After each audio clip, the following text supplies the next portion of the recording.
ಅಂತ ಹೇಳಿದರೆ, ತಮಗೆ ಗೊತ್ತಿದ್ದ ಹಾಗೆ ಭಾರತೀಯ ಜನತಾ ಪಾರ್ಟಿಯ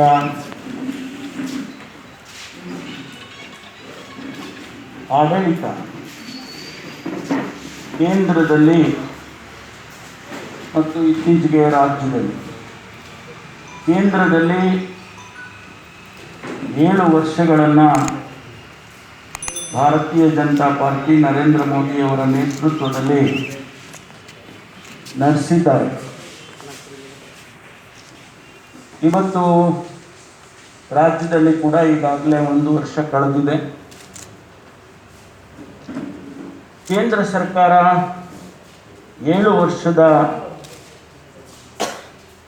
ಏನು 7 ವರ್ಷವನ್ನು ಕಳೆದಿದ್ದಾರೆ, ಒಂದು ರೀತಿಯಲ್ಲಿ ಅದನ್ನು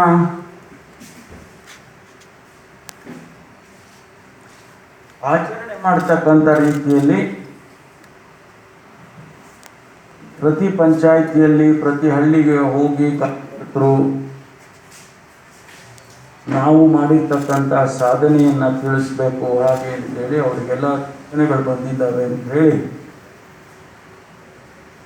ಇತ್ತೀಚೆಗೆ ಮನೆ ಮನೆಗೆಲ್ಲ ಭೇಟಿ ಕೊಟ್ಟಿಗೆ ಫುಡ್ ಕಿಟ್ ಕೊಡಬೇಕು ಹಾಗೆ ಅಂತೇಳಿ ಅವರಿಗೆ ಸೂಚನೆಗಳು ಬಂದಿದ್ದಾವೆ. ಕೇಂದ್ರ ಸರ್ಕಾರ ನಾವು 7 ವರ್ಷದಲ್ಲಿ ಅನೇಕ ಸಾಧನೆಗಳನ್ನು ಮಾಡಿದ್ದೇವೆ ಅಂತ ಹೇಳಿ ಅವರು ಮಾನ್ಯ ಪ್ರಧಾನಿಗಳು ಮತ್ತು ಅವರ ಸಚಿವರು ಬಹಳ ದೊಡ್ಡ ಪ್ರಮಾಣದಲ್ಲಿ ಹೇಳುತ್ತಾ ಇದ್ದಾರೆ. ಹಾಗಾಗಿ ಇವತ್ತು ದೇಶದ ಪರಿಸ್ಥಿತಿ ಹೇಗಿದೆ, ಅವರ ವೈಫಲ್ಯಗಳೇನು, 7 ವರ್ಷದಿಂದ ಮಾಡಿರ್ತಕ್ಕಂಥ ತಪ್ಪುಗಳೇನು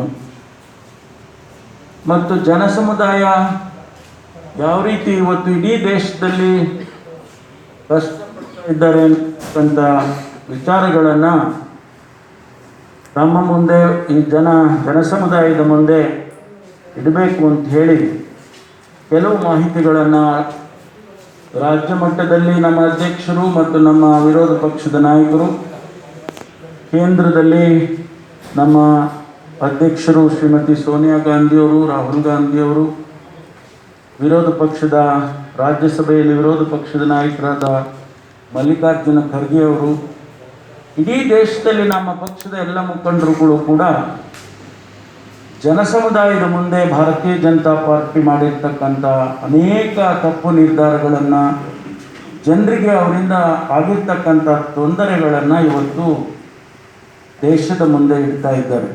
ಪ್ರಮಾಣಕ್ಕೆ ಅನ್ಎಂಪ್ಲಾಯ್ಮೆಂಟ್ ಇದೆ, ಅದಕ್ಕಾಗಿ ನಾವು ಕೆಲಸ ಕೊಡ್ತೀವಿ. ಯಾರಿಗೆ ಕೆಲಸ ಕೊಡ್ತೀವಿ? ಯುವಕರಿಗೆ, ದೇಶದ ಯುವಕರಿಗೆ ಕೆಲಸ ಕೊಡ್ತೀವಿ. ಎಷ್ಟು ಕೊಡ್ತೀವಿ? ವರ್ಷಕ್ಕೆ 2 ಕೋಟಿ ಕೊಡ್ತೀವಿ.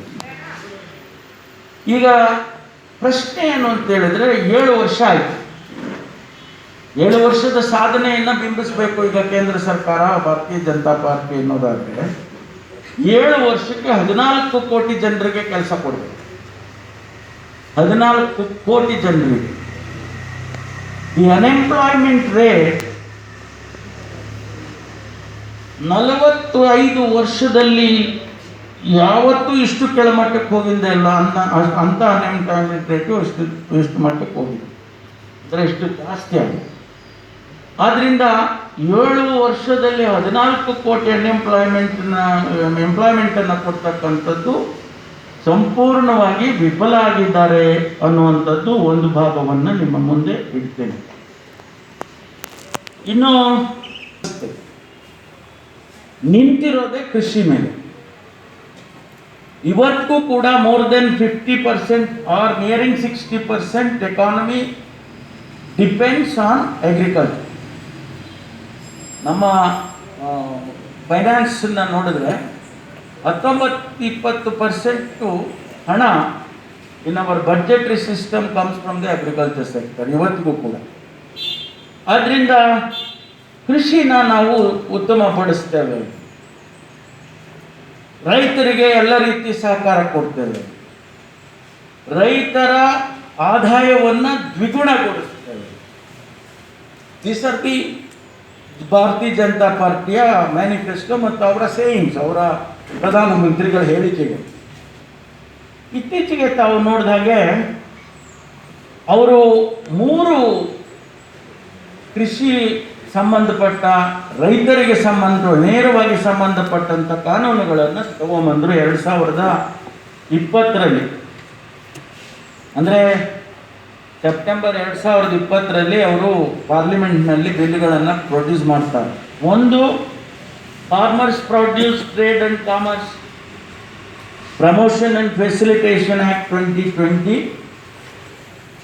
2, farmers empowerment and protection agreement of prices assurance farm service act 2020.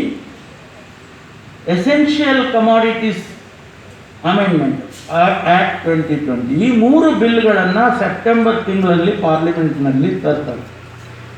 Majority ಇದೆ. ಭಾರತೀಯ ಜನತಾ ಪಾರ್ಟಿಗೆ ಎಷ್ಟೇ ವಿರೋಧ ಇದ್ದರೂ ಕೂಡ ಈ ಬಿಲ್ಗಳನ್ನು ಪಾಸ್ ಮಾಡಿದ್ರು. ಸರಿಯಾಗೋದಿಲ್ಲ, ಇದು ತೊಂದರೆ ಆಗುತ್ತೆ. ಇದರಿಂದ ದೇಶದಲ್ಲಿರ್ತಕ್ಕಂಥ APMCಗಳ ಮೂಲಕ ಏನು ವ್ಯವಹಾರಗಳಾಗ್ತವೆ, ದಲ್ಲಾಳಿಗಳಿಗೆ ನೀವು ಉತ್ತೇಜನ ಕೊಟ್ಟಂಗೆ ಆಗ್ತದೆ. ಕಾರ್ಪೊರೇಟ್ ಸೆಕ್ಟರ್, ಅಗ್ರಿಕಲ್ಚರ್ ಸೆಕ್ಟರಿಗೆ ಬಂದು ಜಮೀನುಗಳು ಕೊಂಡುಕೊಂಡು ಅವರು ವ್ಯವಸಾಯ ಮಾಡಿ ಅವರು ಕಂಟ್ರೋಲ್ ಮಾಡಿದರೆ ರೈತ ಹಾಳಾಗೋಗ್ತಾನೆ.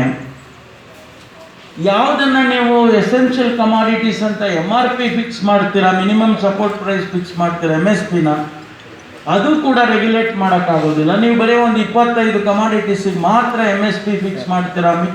ಬೆಳೆಗಳೆಲ್ಲ ರಾಜ್ಯಕ್ಕೆ ವ್ಯತ್ಯಾಸ ಆಗ್ತದೆ. Every state will have A different priorities. ಆದ್ದರಿಂದ ನೀವು ಈ ಬಿಲ್ಲನ್ನು ವಾಪಸ್ ತಗೊಳ್ಳಿ ಹೇಳಿ ಇಡೀ ದೇಶದಲ್ಲಿ ರೈತರು ಪ್ರತಿಭಟನೆಗಳನ್ನು ಮಾಡಿ ರೈತರು ಹರಿಯಾಣ ಬಾರ್ಡರ್ನಲ್ಲಿ ಪ್ರತಿಭಟನೆ ಮಾಡ್ಕೊಂಡು ಕೂತಿರ್ತಕ್ಕಂಥದ್ದು 6 ತಿಂಗಳ ತಲುಪಿದೆ. ಒಂದು ಸರ್ಕಾರ, ಜನರಿಂದ ಆಯ್ಕೆಯಾಗಿರ್ತಕ್ಕಂಥ ಸರ್ಕಾರ, ಪ್ರಜಾಪ್ರಭುತ್ವದ ವ್ಯವಸ್ಥೆಯಲ್ಲಿ ಜನಗಳ ಮಾತು ಕೇಳಬೇಕಲ್ಲ.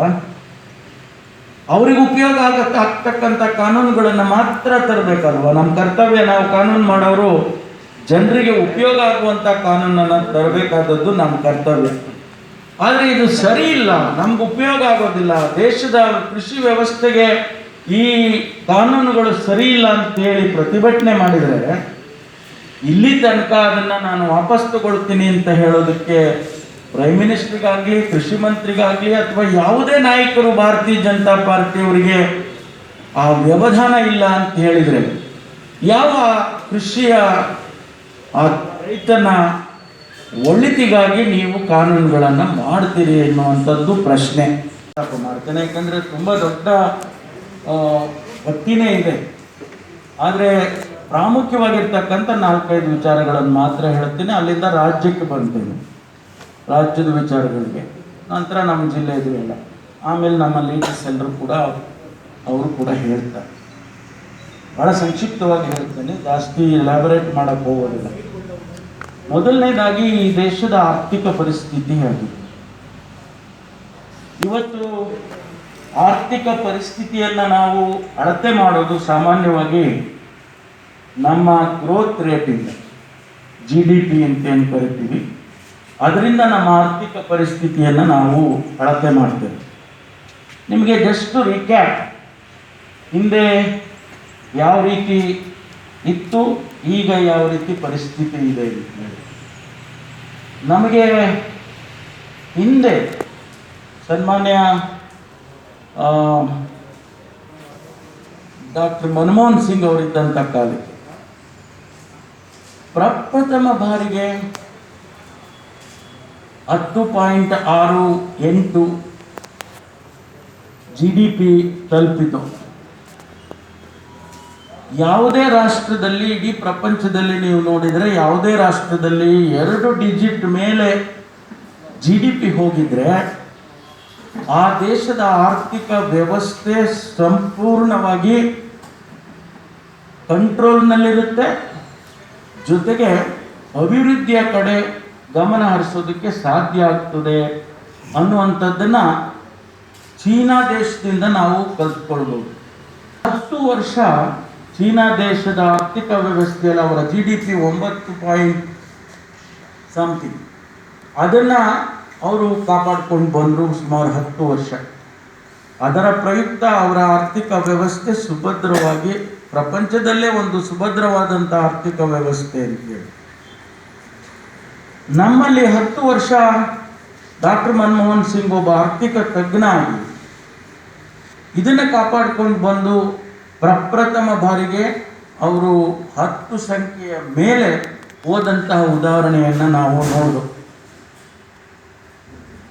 ನರೇಂದ್ರ ಮೋದಿ ಅವರು 2014ಕ್ಕೆ ಪ್ರಧಾನಮಂತ್ರಿಗಳಾದರು. ಒಂದು ಹೊಸ, ಎಲ್ಲೋ ಒಂದು ಕಡೆ ಒಂದು ಹೊಸ ಚಿಂತನೆ, ಹೊಸ ಯೋಚನೆಗಳು, ಹೊಸ ಆವಿಷ್ಕಾರಗಳು ಬರ್ತದೆ ಅಂತೇಳಿ ದೇಶದ ಜನ ಅಪೇಕ್ಷೆ ಪಟ್ಟಿದ್ರು.